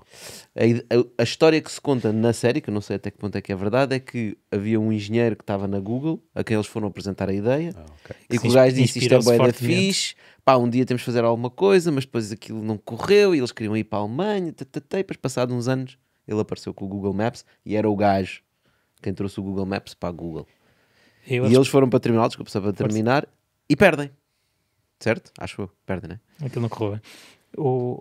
A resposta que eu digo aí é o mundo não é perfeito, quem é grande, quem é pequeno. A patente pode ajudar a equilibrar. Ou seja... mas aí, pois... Não dá garantias. Não há ninguém dá garantias de nada nesta vida. Há uma entidade muito, muito engraçada com quem nós gostamos de negociar e licenciar tecnologia na área médica, dispositivos médicos. É uma entidade super engraçada, interessante, inovadora, com acesso ao mercado franco, com equipas comerciais, uma estrutura super interessante para nós. É uma empresa que nos é altamente interessante colocar lá os nossos dispositivos médicos. Licenciamentos, acordos, tudo que seja possível. Eles obrigam-nos a assinar um documento para começarmos a falar com eles, em que tem lá uma cláusula, eles chamam-lhe aqui um acordo de confidencialidade, mas não é, em que tem lá uma cláusula que diz qualquer coisa do género. Se nós estivermos a desenvolver uma tecnologia parecida à que vocês nos vão apresentar, e se fizermos uma patente com isso, já agora, vocês desde já aceitam, assumem que foi pura coincidência. Lindo. Mas eu não tenho outra hipótese, eu tenho que falar com eles, eu tenho que lhes apresentar as nossas tecnologias. Basicamente o que eles estão a dizer é, antes de falarem connosco, pá, façam lá a patente. Metam um pedido de patente antes de falar connosco. Ou seja, é um bocadinho, claro que é aquela história do escorpião e da tartaruga, ou o que for, mas nós temos que nos defender antes de falar com uma entidade dessas. Mas é uma entidade interessantíssima, eu não posso dizer que ela não existe no mercado. Cada vez que ela licencia uma tecnologia para ela é um bom negócio. Temos que jogar o jogo. Pois, até imagino quem é. Portanto, agora eu queria te levantar outra questão que tem a ver com o seguinte. muitas patentes que são registadas em Portugal são feitas por universidades. Eu tenho tido a percepção que muitas vezes essas patentes são mal feitas. E por vezes são patentes que dão suporte a negócio de startups. Ou seja, alguém que esteve numa universidade, desenvolveu um projeto, a universidade registrou a patente, ele depois cria uma empresa, faz um acordo com a universidade, certo, para usar a patente, que é uma coisa um bocado estranha, depois não se percebe muito bem como é que aquilo vai ser recuperado, e aí eventualmente tem um valor designado de uns, às vezes, na ordem de centenas de milhares de euros para recuperar a patente. Mas a verdade é que ele pensa que aquela patente tem muito valor, mas na prática não tem, porque está mal escrita. Vocês têm-se batido com situações dessas? O que nós propomos e defendemos muito foi o que estávamos a falar um bocadinho. Ou seja, um pedido de patente mal escrito vai nos fazer pagar esse pecado mortal. Nas discussões com o examinador, nas discussões com o tribunal. Mas também não há patentes perfeitas, ou seja, em todas as situações que tive em tribunal, discutir tecnicamente aspectos de patentes, nenhuma das situações eu tive a dizer, esta patente é perfeita, vou ter uma vida santa a defendê-la. Mas vemos isso sobretudo quando há um mecanismo no sistema de patentes em que vemos isso sobretudo, que é quando os processos começam com o dito pedido provisório. Ou seja, nos Estados Unidos temos um sistema de patentes que pode começar com uma Provisional Patent Application. Em Portugal também temos um nosso pedido provisório de patente. O facto de se chamar provisional ou provisório não quer dizer que o conteúdo que há bocado discutíamos possa ser de qualidade inferior. Ou seja, o conteúdo que está lá tem que defender tão bem a nossa ideia, explicar o que queremos explicar e não explicar o que não queremos explicar, como se fosse um pedido de patente normal, um pedido de patente definitivo. Porquê é que é provisório? Eu acho que o sistema quer facilitar, quer ser simpático, quer abrir as portas e criou esse mecanismo que eu acho que só deve ser usado para questões quase formais. Ou seja, o pedido provisório para nós é interessante porque os desenhos não precisam cumprir com os regulamentos, o fonte, o tamanho da letra, não há exigente com esses pormenores, podemos resolvê-los mais tarde, mas o conteúdo tem que estar lá. O que está lá está, o que não está. Mas aí vais gastar dinheiro duas vezes. Vais submeter o provisório e depois vais ter que te submeter o definitivo. Se a coisa estiver bem feita, mais tarde faremos o que não tivemos tempo de fazer no provisório, muitas vezes quando os timings são apertados, que é refazer os desenhos, que é compor o texto de uma forma mais elegante, mas o conteúdo é o mesmo. Ou seja, basicamente não estamos a remexer, a chafurdar em termos de conteúdo técnico. O importante é que esteja lá essa qualidade, tenha esses níveis, estamos à espera no texto desde o princípio. Se pudermos poupar um bocadinho de tempo, às vezes é necessário, na questão mais formal, na questão da formatação, na questão dos desenhos e, por exemplo, também na questão da língua. Por exemplo, o pedido provisório em Portugal permite-nos trabalhar em inglês desde o princípio, que para nós é uma vantagem enorme. Evitamos traduções, evitamos discussões técnicas, tantas vezes que não temos um termo técnico em português adequado. Portanto, usarmos o inglês desde o princípio é uma grande vantagem e o pedido provisório permite-nos isso. Agora, confundir o pedido provisório com algo de qualidade inferior, algo do género que nos permitirá solucionar falhas técnicas mais tarde, isso é um pecado grande. Isso não é possível. E acho que isso é uma das questões que temos que melhorar, porque no meio académico existe essa tentação de pegarmos num paper científico e depositá-lo como pedido provisório de patente. Formalmente vai funcionar, mas em termos de conteúdo é muito complicado. Por exemplo, um paper científico, quantas vezes eu tive uma ideia, fui falar com o meu orientador. Professor, tive esta ideia fantástica. E o meu orientador diz, muito bem, agora precisas de umas 20 referências para justificar isso. Ou seja, eu não posso começar um paper a dizer escorreguei na casa de banho, bati com a cabeça no lavatório e tive uma ideia brilhante. Não ponho isso num paper. Num paper vou começar a referência 1, diz isto, referência 2, diz aquilo. Quando chegar a referência 40 ou 50, cheguei à minha ideia. O que é que eu fiz? Decompô-la num conjunto enorme de pequenos passos dedutivos e destruí a minha atividade inventiva. Deu a ideia que foi uma coisa óbvia, eu com pequenos passos chegar àquela ideia brilhante que tive de manhã. E o paper científico normalmente faz-nos isso. destrói-nos a ideia, o conceito inventivo, a surpresa que nós gostamos de ter na patente. Mas e quase o examinador olha para aquilo, lê e diz, então, já Isso era percebi óbvio. que isto não é nada de especial, não é? 1 mais 1 igual a 2, 2 mais 1 igual a 3, 3 mais 1 igual a 4, e pá, chegava a sua ideia. O próprio examinador diz, a vossa própria descrição sugere que era uma coisa óbvia. E acho que esse é o problema quando começamos no meio académico. O nosso desafio no caso das patentes nas universidades é mesmo quanto é que aquilo vale. Ou seja, qual é o papel da universidade? E se o papel da universidade é trabalhar com as pessoas para as pessoas criarem inovação, mas depois essas pessoas que escreveram as patentes e que tiveram ali 2, 3, 4, 5, 10 anos dedicados da vida deles que querem criar uma empresa, às vezes as universidades parece que criam mais dificuldades em vez de simplificar.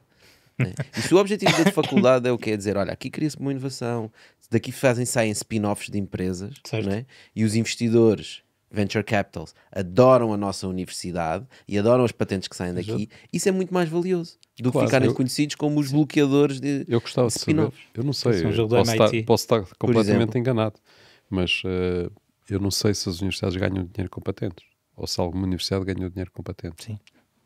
Eu estou numa posição um bocadinho ingrata porque estamos dos dois lados.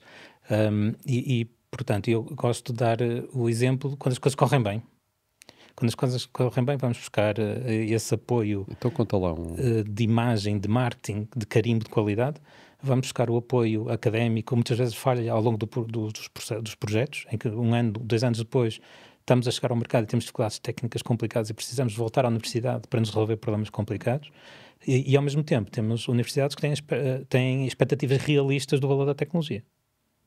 Irrealistas. Não, realistas. Eu estou a falar da... Quando estou a falar das boas, ok. Então conta-me lá com as universidades já ganham dinheiro com patentes.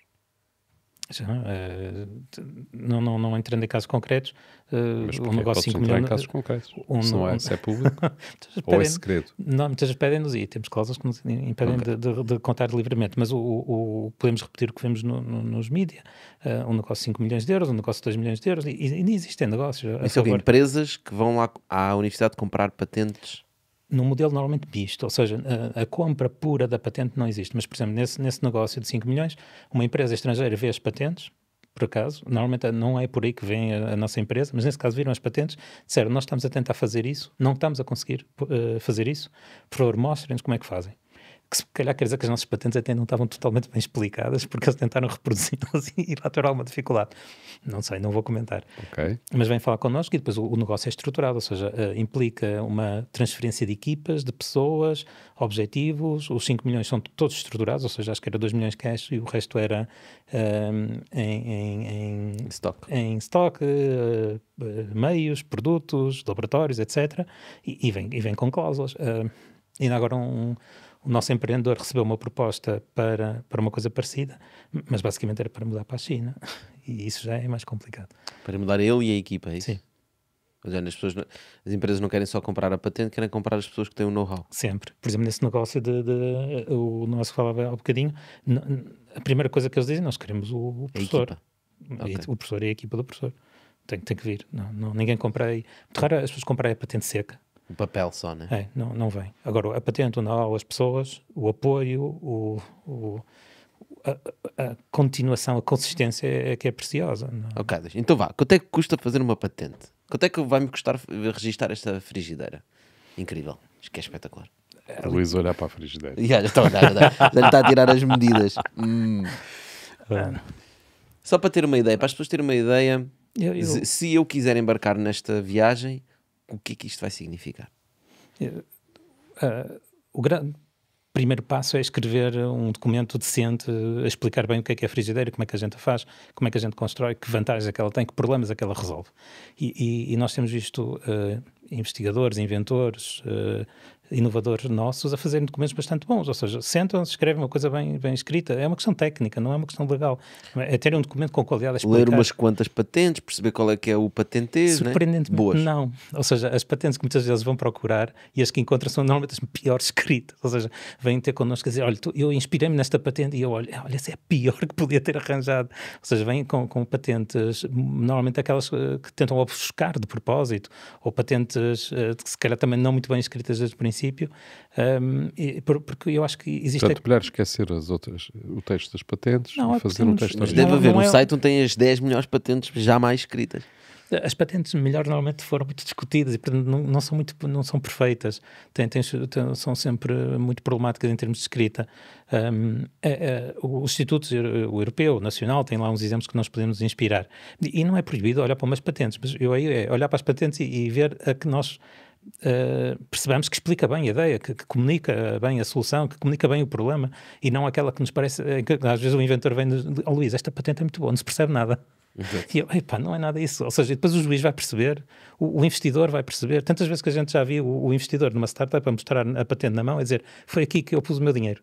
Em que ele pega na patente porque aquilo corporiza a inovação, o sítio onde ele investiu, aquilo dá corpo ao investimento dele. Essa patente é um instrumento também de marketing. Tem que se perceber bem, tem que comunicar bem, tem que ser apelativa quase. E acho que é por aí que temos que ir.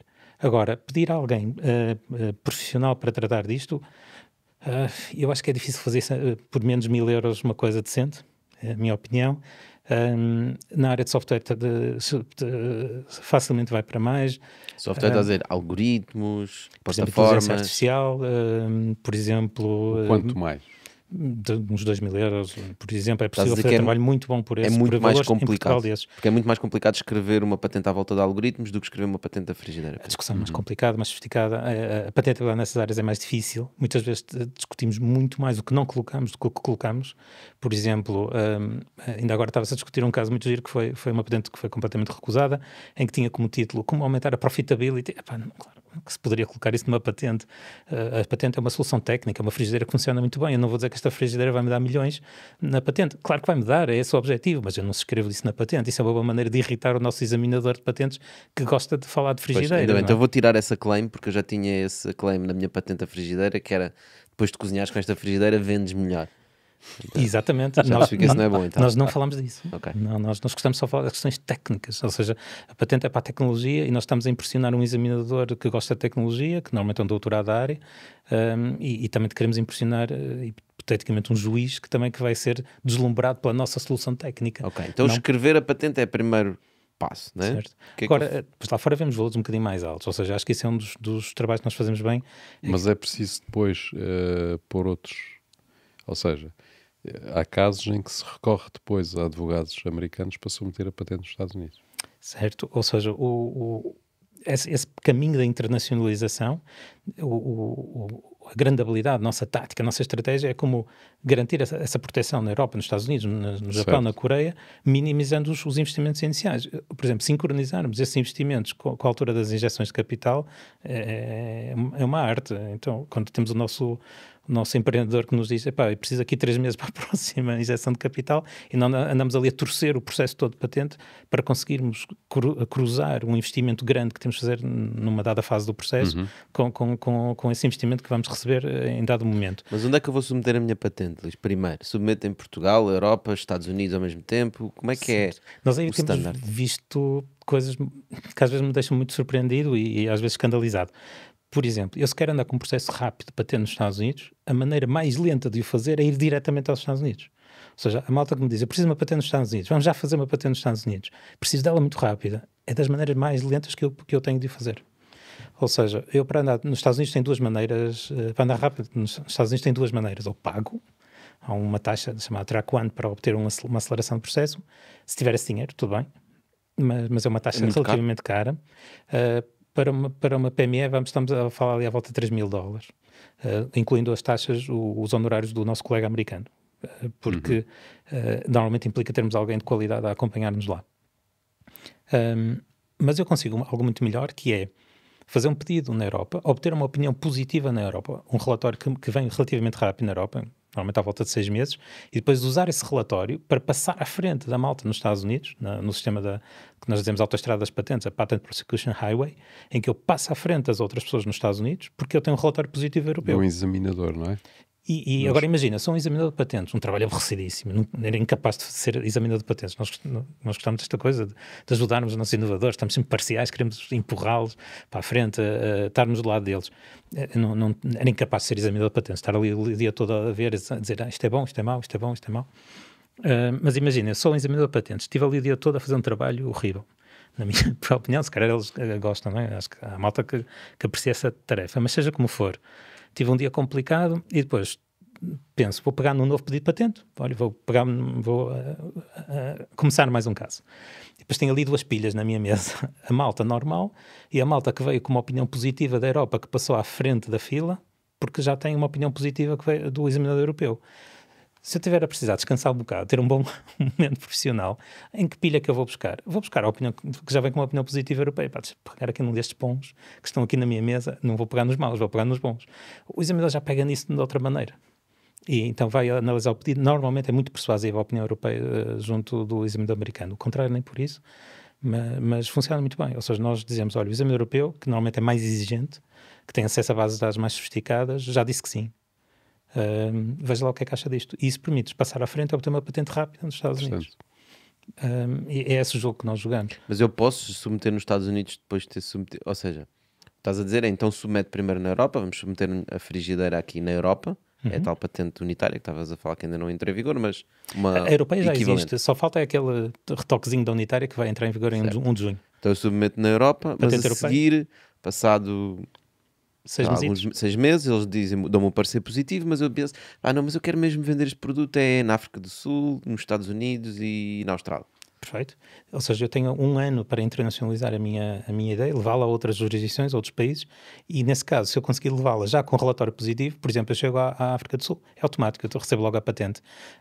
Há outros territórios, por exemplo, a Coreia, o Japão, por exemplo, são territórios que respeitam muito a opinião europeia. Se eu chegar lá já com uma opinião positiva, agora eu posso ir lá com ou sem opinião. Mas lá como assim? Não vou sentar num avião e ir para lá, né? Lá significa o quê? Tem que arranjar advogados lá. Temos que arranjar um colega local e nós enviamos a documentação e pomos lá um asterisco, assim, um highlight a dizer, olha que nós já temos opinião positiva na Europa. Daí tu dizes que pode ficar muito caro uma patente, porque se eu agora disser que em vez de ser só a África do Sul e Canadá, etc., forem 30 ou 40 países, eu tenho que ir a esses 30 ou 40 países, encontrar advogados locais, pagar taxas nesses países todos. Pagar taxa em todos e submeter aquilo. Aí é que o sistema fica caro. E, portanto, nós temos que atrasar essas fases muitas vezes. Ou seja... Mas só tens 1 ano. Há outro sistema que nós podemos usar, que é o tal de... Falámos há um bocadinho do Sistema Internacional de Patentes, o Patent Cooperation Treaty, o PCT, que nós dizemos até muitas vezes PCT, Patent Cooperation Treaty, PCT, para comprar tempo. Se eu chegar desse ano limite para internacionalizar a minha patente, usar o sistema internacional, isso vai-me atrasar mais 1 ano e meio essa decisão de Japão, Coreia, África do Sul. Portanto, é um processo muitas vezes usado com startups, que é, no primeiro dia eu deposito algo para defender a minha ideia, muitas vezes em Portugal. É um país prático, eu cumpro logo com a lei portuguesa. 1 ano depois tenho que internacionalizar, vou para o sistema internacional, porque me vai comprar mais 1 ano e meio, e depois eu tenho a decisão pesada de Estados Unidos, Canadá, Brasil, África do Sul, China, Coreia, tudo... 2 anos e meio a partir do primeiro momento em que eu depositei o primeiro papel. 2 anos e meio já dá para fazer alguma coisa. 1 ano e meio costuma ser muito curto. E como é que é a China? É amor-ódio outra vez. É especial. É especial. Eu posso estar enganado com as minhas fontes, mas eu li algures que a China já ultrapassou os Estados Unidos em termos de submissão de patentes. É verdade? E que copiou o modelo deles. O modelo americano. O que era impensável, não é? Aqui há uns tempos atrás, não é? Eles Sim, poderem eles terem mais ignoravam o modelo. Era mais fácil. Ignora. Infringiam o modelo. Eu acho que a China não copiou, até, em alguns aspectos até melhorou e em outros aspectos é pior. Num aspecto claramente pior, a qualidade das patentes que vemos, a qualidade média da patente chinesa é relativamente baixa. Mas nós notamos que até agora... Mas é escrito em inglês? Não, normalmente em chinês. Se calhar é porque não percebes. Então como é que tu sabes? Muitas vezes tradução máquina e às vezes traduções tradução é que é má. Humanas ou então temos uma colega nossa que está lá no escritório que fala chinês, mas notamos que a qualidade média é relativamente é um desafio para eles, vamos dizer desta forma, mas é um desafio que eles estão a tratar, ou seja, até agora os objetivos lá dos planos quinquenais que eles cumprem sempre impressionantemente, em termos de quantidade, agora os objetivos estão a relaxar em termos de quantidade, o que lhes vai permitir, eu acho, melhorar a qualidade, que é um problema que eles têm. Agora, a China é uma máquina em termos de IP, há mais litigância em tribunal já há muitos anos, já há coisa de 7, 8 anos, 10 anos, há mais litigância na China de patentes que nos Estados Unidos, ou seja, há mais litigância em tribunal chinês de patentes na América. Mas entre chineses ou empresas internacionais? Sobretudo entre chineses. Entre empresas Ou chinesas. seja, eles quando chegarem cá, eles já sabem o que é uma patente, o que é uma reivindicação, o que é um perito em tribunal, o que é uma testemunha, o que é um relatório de um perito técnico, porque eles já viram isso, já trabalharam isso, eles já estão habituadíssimos a isso. Um juiz americano estava no outro dia a explicar que foi à China dar formação a juízes chineses para este assunto e dizem, olha, se faz favor, entra aí na sala, pode entrar, pode ir dar a sua formação. Ele entra na sala e vê 800 pessoas. Ou seja, puseram um cinema, praticamente 800 juízes para treinarem em formação de patentes. E eu acho que a questão não é só a quantidade, é o que vem agora a seguir. Ou seja, a primeira onda da quantidade, ainda nós aguentámos-la, mas quando começar a vir a qualidade vamos ter aí desafios muito complicados para resolver e eu aí concordo, estamos muito longe de estar prontos para o que vem aí. Estamos longe porque patentamos pouco, porque defendemos pouco, porque discutimos poucas patentes, porque analisámos-las muitas vezes de forma superficial. Temos muito trabalho aqui para fazer. Estás a dizer é que a patente é uma arma económica muito forte e que os chineses e qualquer país, qualquer potência, aliás, os Estados Unidos têm usado durante tantos anos, não é por acaso, que é uma arma económica muito forte de bloquear concorrência noutros países para que as tuas empresas possam vender mais. Pois, e a China já percebeu isso e já está a jogar forte. Certo, o que a China percebeu é, querem que eu jogue o jogo, então vou jogar o jogo melhor que vocês. Agora, talvez tenham cometido este erro, que primeiro foi pela quantidade. Eu não sei, tem este efeito. Propósito. Já tem esse efeito. Ultrapassaram os Estados Unidos. Não sei quantas histórias, por exemplo, há quem diga, não sei se é totalmente verdade, eu já vi isto escrito em vários sítios, que eles criaram tantos incentivos que até, por exemplo, uma pessoa que esteja presa obtém uma redução de pena caso seja inventora de uma patente na China. Eu não sei até que ponto é que isto é realista, mas claramente transmite uma realidade, que é, para eles, durante muito tempo, contou foi a quantidade. E é importante reparar, agora tem um mar de patentes, né? Qualquer litigância já vai dar mais trabalho, porque é preciso ir avaliar uma data delas. Na verdade, é a estratégia das Samsungs e da Microsoft e da Google, que é registrar patentes ao pontapé. Mas é que eles fazem uma dimensão completamente diferente dessas mega empresas. Ou seja, nós normalmente não temos problemas com a Apple, com a Samsung, estão lá no sítio deles, está tudo bem. Nós temos um problema com as empresas 2 ou 3 níveis abaixo disso, que são as empresas com quem nós concorremos, quando vamos vender na Alemanha, vamos vender em Espanha, vamos vender nos Estados Unidos, é essa que é a nossa luta. E é aí que eu vejo os chineses entrarem, as médias empresas chinesas que nos vão fazer a vida muito difícil. Nós, por exemplo, na área do têxtil, de maquinaria têxtil, nós já começamos a jogar o jogo em algumas situações em que conseguimos passar entre esses riscos. Mas é um jogo perigoso, ou seja, nós estamos a vender maquinaria dita com qualidade alemã por preço português, em que muitas vezes os nossos concorrentes chineses, das duas uma, ou não têm a qualidade alemã, ou têm preços que ultrapassam o português já. Ou seja, há sítios na China que já estão tão hiperaquecidos que os engenheiros deles já são bem mais caros que os nossos. E portanto, os produtos deles saem mais caros. E, portanto, estamos em um jogo que é entre a qualidade alemã, entre o preço vietnamita, entre a qualidade chinesa, mas já com preço fora de Portugal. É um triângulo, um pentágono quase, que temos que navegar aí e encontrar ali o nosso espaçozinho no meio. E há as patentes vindas da China, as empresas com IP chinês se começam a ser um obstáculo um grande a contornar nesse jogo. E vai continuar. Agora, eles são um país que começa a respeitar a IP, ou seja, já começa a ser possível ganhar em tribunal processos lá, já começa a ser possível obter indemnizações por violação de direitos de propriedade industrial, mas com muito cuidado, com um trabalho muito bem feito, e a minha recomendação aí é simples. Registra na China. Sim, mas se nós temos esperança de que esse registro valha alguma coisa na China, temos que ter emprego na China. Ou seja, nós temos que criar jobs lá. Para o que é que isso significa? Eu acho... Como é que podemos... A tua empresa tem que estar presente na geografia. Fisicamente. Ou através de um parceiro, ou através... O que estás a dizer tem que criar a decisão emprego. do Tribunal Chinês passa muito... Não tanto pela patente, mas por aquilo que ela pode trazer para a economia nacional. Acho que todos os temos países temos de ser muito delicados com o que dizemos. Não, no Bitalk não. Aqui ninguém está a ouvir. Não, é entre nós. Eu acho que a melhor maneira de vermos isto é o juiz chinês é independente. Ou seja, vai tomar a decisão melhor para a China. Não, para o enquadramento legal. Para a patente, para o inovador, etc. Mas a decisão de um tribunal chinês tem que ser validada, tem que ser carimbada. E a decisão depois tem uma execução que vai variar consoante o interesse que tenha para a China a execução dessa decisão. E temos de ter muito cuidado com isso. Ou seja, depois vai passar pelo Comitê Central. Exatamente. Muitas vezes a pessoa que dá essa decisão é um funcionário do PC. Luís, há mais algum país incrível em alguma área nesta questão das patentes? Portanto, já falámos Estados Unidos e China, são os dois polos opostos. Há assim algum país incrível que tenha tido uma estratégia de patentes que tu reconheças? Não sei, imagina um Quénia tinha tido uma estratégia qualquer e tem um número de patentes per capita superior aos outros. Não sei se é Israel, talvez haja algumas coisas incríveis. Mas eu acho que Israel está um bocadinho fora do que nós conseguimos fazer. Aquela cultura, aquele ambiente que conseguiram criar, que é um ambiente americano. Ou seja, os nossos parceiros israelitas parecem americanos. A maneira como trabalham. Ou será ao contrário?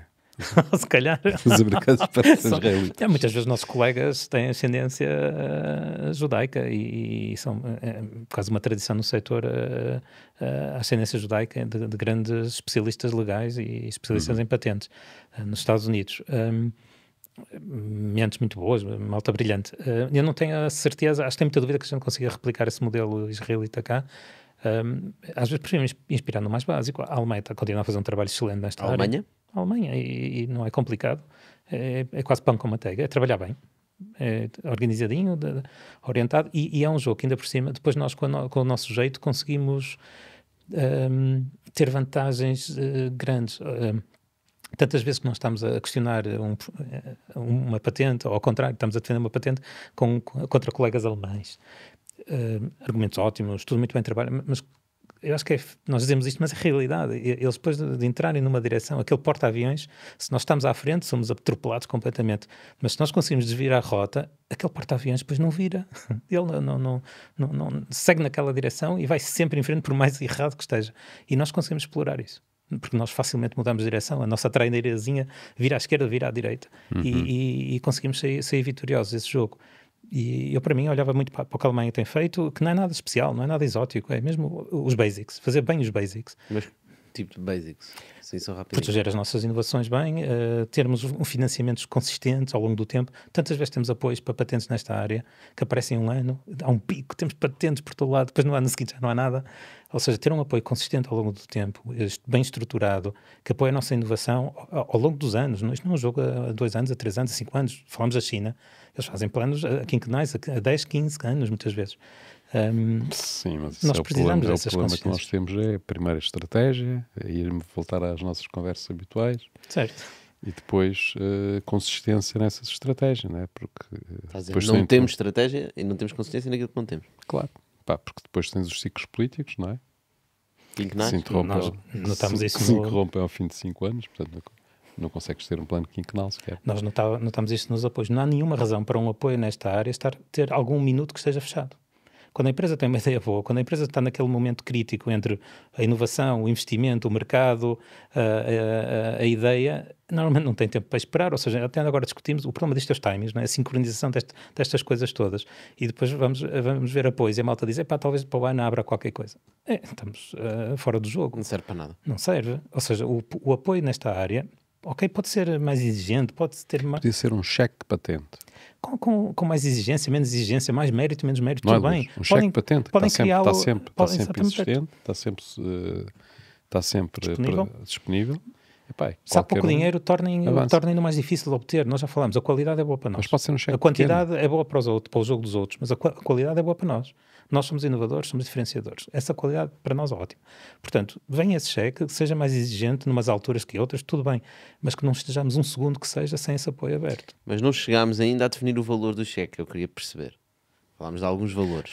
Mas podemos lá tirar aqui uns valores para cima da mesa só para as pessoas terem noção do que é que isto envolve. Mas eu percebi que para um início um cheque de 5 mil euros era suficiente. Muito. Não, isso nem chega a isso. Eu acho que um cheque de 2 mil euros para começar é perfeitamente suficiente. Fica aqui uma sugestão para o Governo. Cheque de 3 mil euros. Vai para aquela lista de sugestões. Exatamente. Cheque de 3 mil euros para patentes, para submeter patentes, para escrever e submeter patentes, não é? E está sempre aberto a call.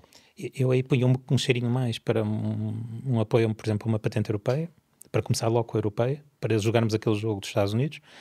Nós realmente queremos ir lá para fora, ou seja, a patente portuguesa, o mercado português por si só provavelmente é desinteressante. Okay, estás a dizer, aquele papelinho que o examinador americano dá valor por ser a opinião europeia, não tem o mesmo valor se for uma opinião só portuguesa ou francesa. O facto de ser a opinião europeia tem mais valor. Eu vou dizer de outra maneira. Quando fiz o meu estágio no Instituto Europeu de Patentes, o meu orientador só me deixava inspirar-me com o papel de 2 sheets, o papel alemão e o papel inglês.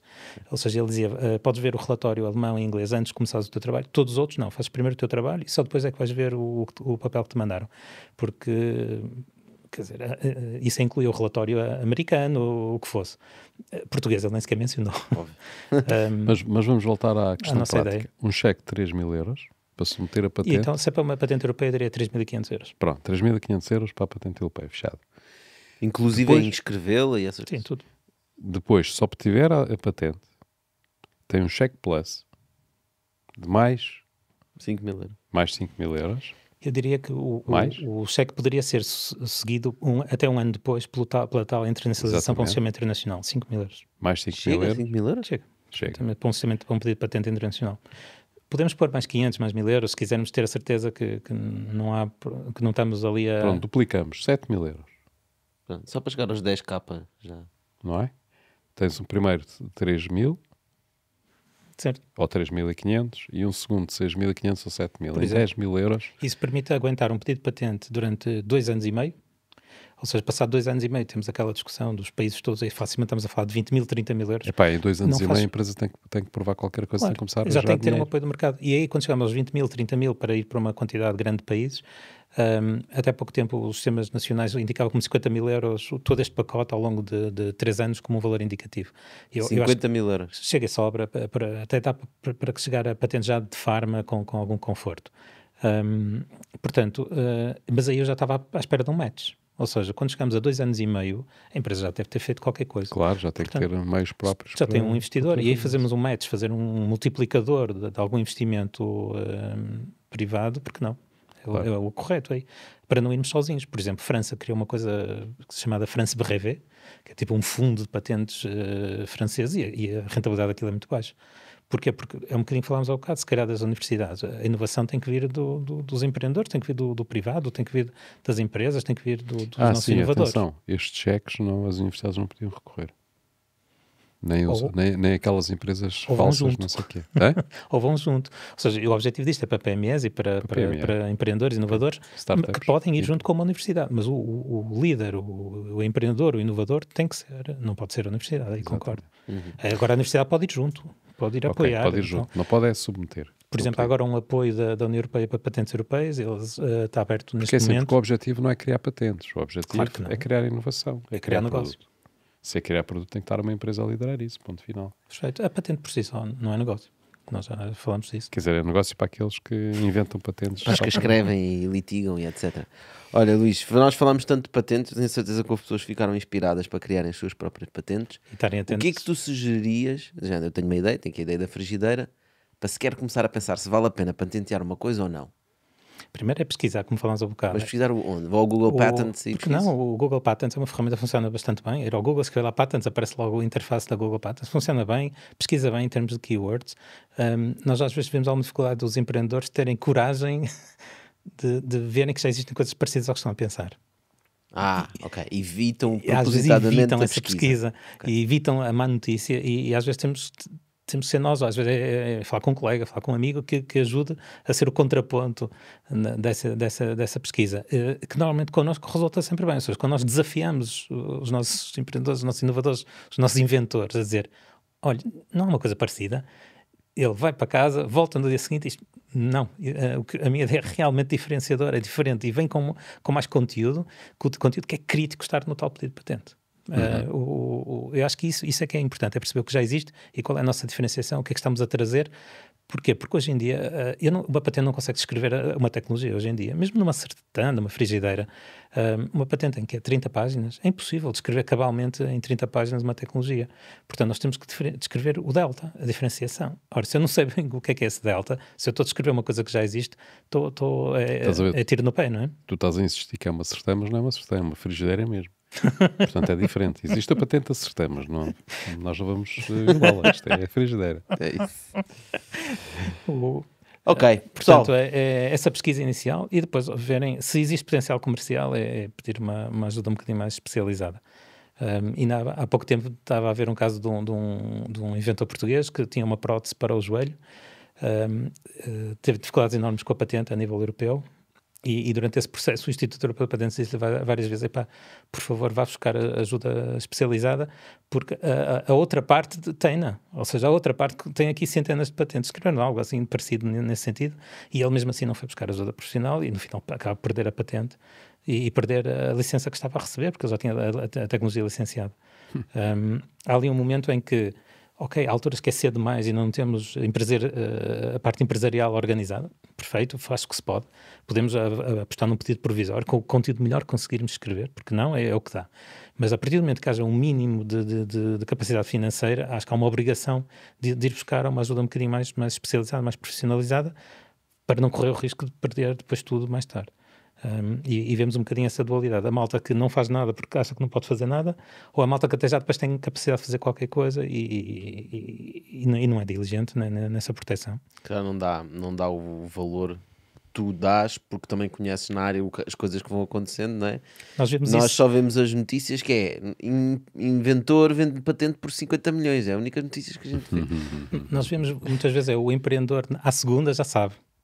Ou seja, a malta que vem falar connosco, a dizer, Luís, temos um projeto novo, neste já sei o que tenho que fazer, já vem falar consigo, antes de começar o projeto, isto parece-lhe bem? Parece, olha, cuidado aqui com isto, cuidado com aquilo, a marca aí qualquer coisa parecida, a patente cheira-me que ainda é cedo, vocês ainda têm que trabalhar um bocadinho mais, falamos daqui a 6 meses. E já vem com uma atitude diferente, já percebem como é que o jogo funciona, como é que as peças se encaixam, mas não é um jogo simples. Eu estou sempre a dizer que o guia do requerente, do Sistema Internacional de Patentes, que é uma coisa para facilitar o requerente, para ajudá-lo, vai em cerca de 2.000 páginas. Ui. Ora, quando o guia, que é suposto ajudar as pessoas, já tem 2.000 páginas, imaginemos toda a resta da documentação que existe, os tratados, as regras, as instruções administrativas, etc. É um sistema complexo e complicado. Claro, está feito para isso, não é? O sistema também vive disso. Claro. Vive disso. Muito bem, Luís. Olha, muito obrigado por esta viagem no Patentês. Foi muito, muito útil, especialmente para estas 3 pessoas que ainda estão aqui até o final deste episódio. 3.000? Olha, pessoal, obrigado por estarem desse lado. Já sabem, nós estamos nas plataformas digitais, estamos nas redes sociais. Não se esqueçam de deixar um comentáriozinho neste vídeo e de começarem a se inspirar nas patentes em Portugal, para nós termos mais patentes e protegê-las lá fora. Exatamente. E mais negócios. Negócios mais bem protegidos, mais Temos sólidos, mais bem defendidos. Tecnologia. Isso mesmo. Luís, mais uma vez, obrigado. Foi um prazer. Muito obrigado. Obrigado, Luís. Obrigado a todos. Muito obrigado. Dano.